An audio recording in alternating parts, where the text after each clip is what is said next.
partir de 1966, le Royaume-Uni a arraché entre 2 et 3 000 Chagossiens de leurs îles natales. En prétextant de douteuses raisons administratives, l'armée britannique a vidé l'archipel de ses habitants pour y implanter une base militaire partagée par la suite avec les États-Unis.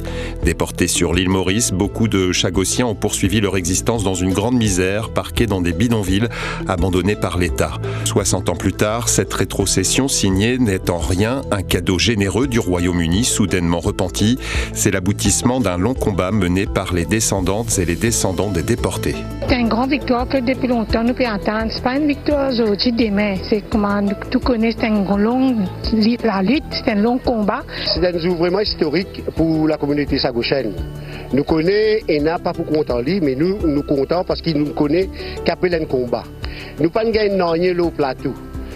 En 2019, la Cour internationale de justice reconnaît la séparation de l'archipel des Chagos de Maurice comme illicite, décision appuyée la même année par l'ONU qui adopte une résolution pour demander la restitution de l'archipel à l'île Sœur.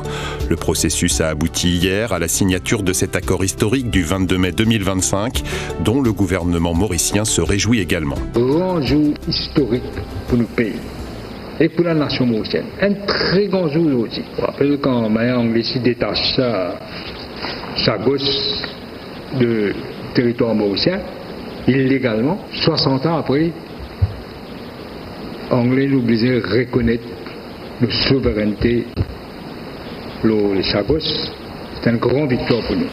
Si l'accord prévoit la restitution de l'ensemble de l'archipel à l'État mauricien, les Chagossiens ne peuvent pas retourner vivre sur l'île de Diego Garcia qui abrite la base militaire, mais ils seront désormais indemnisés par les gouvernements américains et britanniques, une sorte de loyer.